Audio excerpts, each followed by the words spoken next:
مستمعينا الكرام، أهلا بيكم في حلقة جديدة من حلقات برنامج رحلة وعي. البرنامج اللي بتكلم فيه دايما عن إزاي نوصل لجسم مثالي وإزاي نوصل لصحة مثالية. والنهاردة هنتكلم عن موضوع مهم جدا كلنا عارفينه ولكن مش كلنا مدركينه. إيه الفرق بين المعرفة والإدراك؟ المعرفة هي إن أنا أكون عارف الحاجة ولكن مش عارف كل جوانبها. الإدراك هي إن أنا أكون عارف كل جوانب الحاجة. المعرفة إن أنا أكون عارف إن النار بتلسع، ولكن الإدراك هي إن أنا أحط إيدي فيها وأعرف خطورة النار دي بتوصل لحد فين. ده الفرق ما بين المعرفة والإدراك. وكلنا عارفين إن النوم حاجة مهمة جدا وإن السهر حاجة مضرة، ولكن إحنا مش مدركين خطورة السهر ده على صحتنا عاملة إزاي. خليني أتكلم معاك شوية في هرمون اسمه الكورتيزول، وده هرمون بيتفرز في جسمك وقت التوتر والقلق. الهرمون ده مصيبة سودة ومن أكبر الهرمونات خطر في جسمك، لأنه بيزود وزنك خصوصا منطقة البطن، وكمان بيخلي جسمك يزيد له حساسية الأنسولين. يعني إيه حساسية الأنسولين؟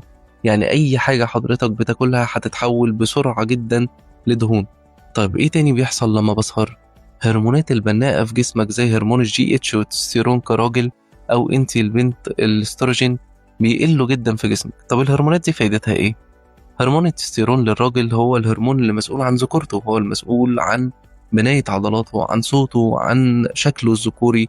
والبنات نفس الكلام. هرمون الاستروجين هو كمان مسؤول عن كل حاجة ليها علاقة بالأنوثة، زي ضوافرها وشعرها وصوتها ونعومتها وكل حاجة. فاحنا لما بنسهر الهرمونات دي مش بتتفرز في جسمنا بشكل كويس. طيب دلوقتي احنا عرفنا خطورة السهر وليه طبعا أضرار تانية كتير. طب خلينا بقى نعرف احنا المفروض نعمل ايه. خليك عارف ان في حاجة اسمها الساعة البيولوجية. الساعة البيولوجية دي هي انت ليك فيها عدد ساعات معين لازم تنامه عشان جسمك يفرز الهرمونات بشكل كويس. طيب انا المفروض اعرف الساعة البيولوجية ازاي؟ انا هقول لك كل حاجة عنها. من الساعة 9 بالليل لحد الساعة 12 كل ساعة من الساعات بتاعتنا ب3 ساعات بيولوجيين، ومن الساعة 12 بالليل لحد الساعة 5 الفجر كل ساعة من الساعات بتاعتنا بساعة بيولوجية، ومن الساعة 5 الفجر لحد الساعة 9 بالليل تاني يوم كل ساعة من الساعات بتاعتنا بربع ساعة بيولوجية. يعني ايه الكلام ده؟